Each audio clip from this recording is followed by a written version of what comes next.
Tampa Bay Buccaneers went into LA and absolutely dominated the Chargers in the second half, coming away with a 40-17 victory. Now they will travel to Dallas to hopefully do the same thing, and a lot of teams have done it in Dallas this year. Tampa Bay is going to be one of them as well. My name is Tyler, here with my brother Ryan, and we're going to break down this Week 16 Tampa Bay Buccaneers and Dallas Cowboys matchup. But before we do that, we want to give a huge shout out to everybody that subscribed to the Tracy Take this year. You all helped us reach our goal of 6,000 subscribers. Can't believe that that's even possible that we did that this year. So thank you. And if this is your first time here, or if you've been a consistent listener but haven't subscribed yet, hit that subscribe button. If you like our content, tackle that bell to get notified when new videos come out. Leave a like and a comment. Let us know who you think will win this game and why. Ryan, Tampa Bay Buccaneers.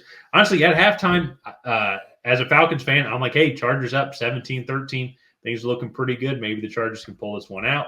We'll win tomorrow night as we're recording this on Sunday night. So if you're watching this on Monday or Tuesday, let me know how the Falcons did. Hopefully we win. But we can maybe take back control of our destiny. And Baker Mayfield said, absolutely not. This is not what we're doing here. And Todd Bowles is like, hey, we're just going to blitz every single play and get Justin Herbert absolutely uncomfortable.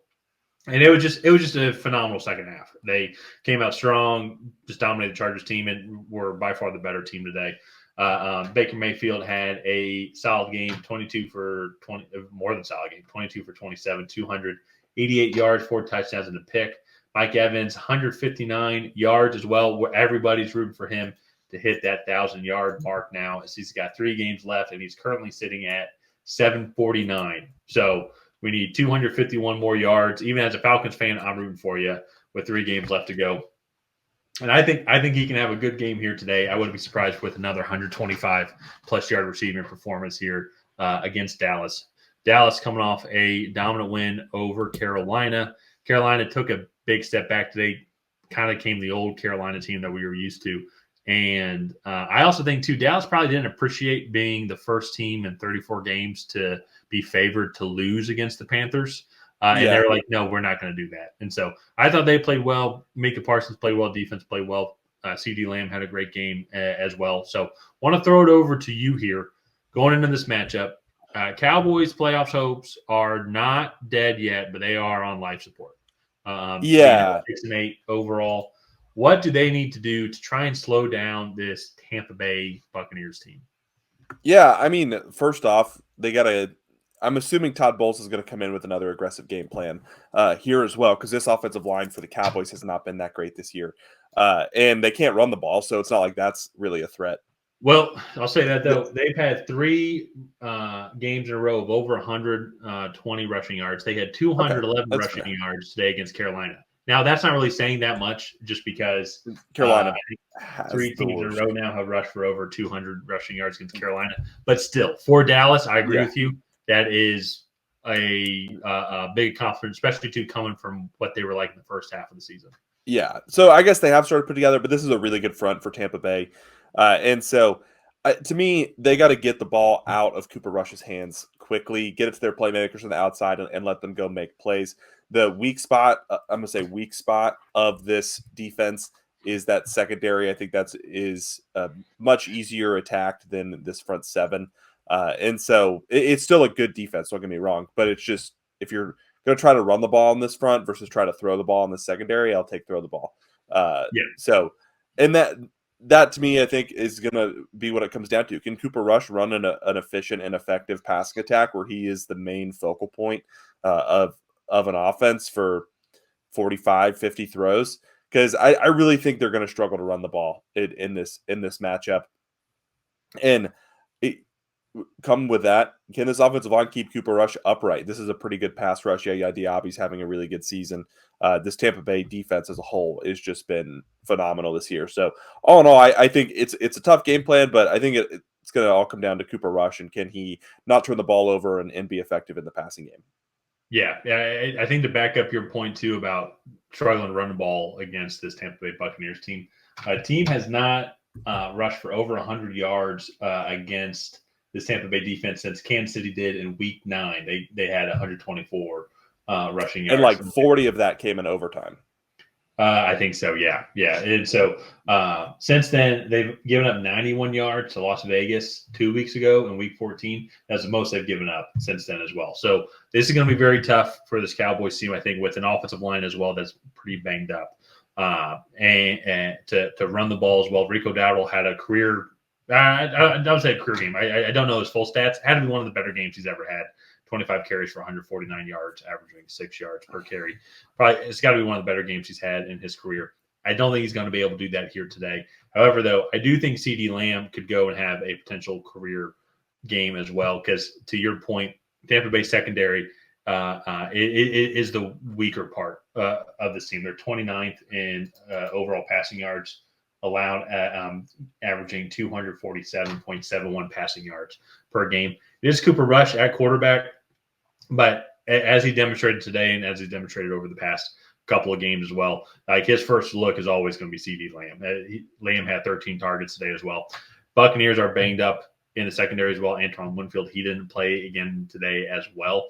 As long like with a couple of other key players that just have just been banged up and kind of like on this rotation throughout the season. So I think that's going to be the Cowboys' game plan today. I'd be looking at Ceedee Lamb to have another 100-plus receiving yard day. It's going to have to be 130, 140, maybe even if not more. Potentially a couple touchdowns as well going up against the Buccaneers team. But on the flip side, though, too, Diggs is out for the season as well for this team, for this Dallas Cowboys defense. So how are they going to get Baker Mayfield uncomfortable? This offensive line for Buccaneers has improved tremendously. Both in the running department and also in the passing department as well. The run defense, the run offense, Tampa Bay is one of the better running teams. Probably might be the biggest improvement overall compared to what they were last year. They're currently 5th overall in offensive rushing yards per game. They're 15th in overall sacks allowed with 33. While Dallas is they have 42 sacks on the season. So that's going to be a very interesting matchup overall. Is how this offensive line protects Baker Mayfield in the passing department to allow Mike Evans to go and have his 125-plus yards game, for allow Baker Mayfield to shine, to find Jalen McMillan or K. Dotton or all these other receivers as well that are on Tampa Bay.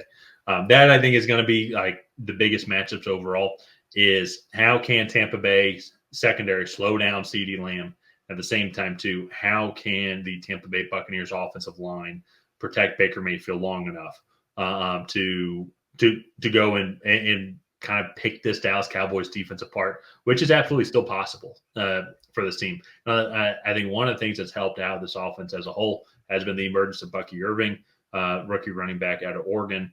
He has come on very strong as well and has had a great game, a lot of great games overall. They haven't had a game where they haven't rushed for 100 yards. He's injured in Week 9. Is it Bucky Irving injured right now?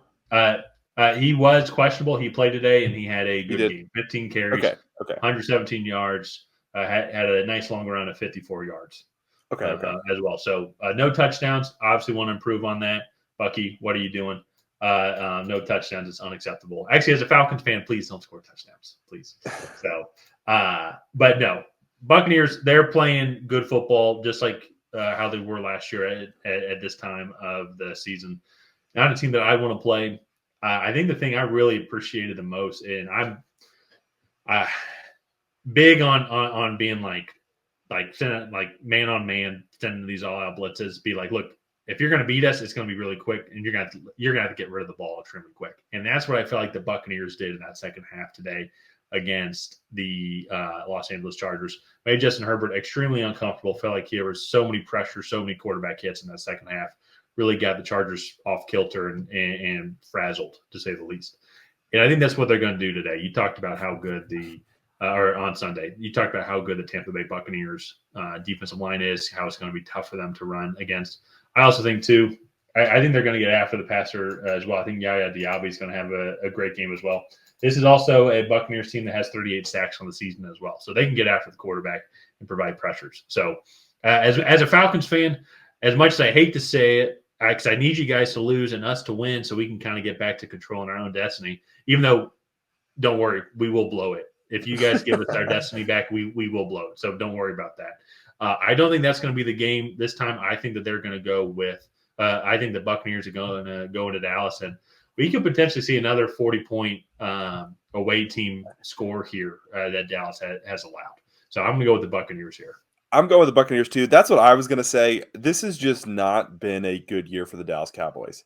And I think there's no other way for this season to come to a close. I think with Dallas taking a beating here from Tampa Bay. Tampa Bay is hitting their stride right now, and Dallas just, I know they had a good game against the Panthers, but after that, like, they just are not that good of a team in my opinion. And to each their own. They have a tough remaining schedule here. They go to Philadelphia and then host the Commanders to close out the season after this one. And so I think 6-11 is very much on the table for the Dallas Cowboys. So I'm going with the Buccaneers. I think they're the hotter team at the moment. Let's go ahead and wrap this one up here. If you guys have not already, please go ahead and like and subscribe. That is the best way to help out the channel. While you're down there, go and leave a comment on who you think is going to come out ahead. Will it be the Tampa Bay Buccaneers? Will it be the Dallas Cowboys? Other than that, we'll see you guys next time.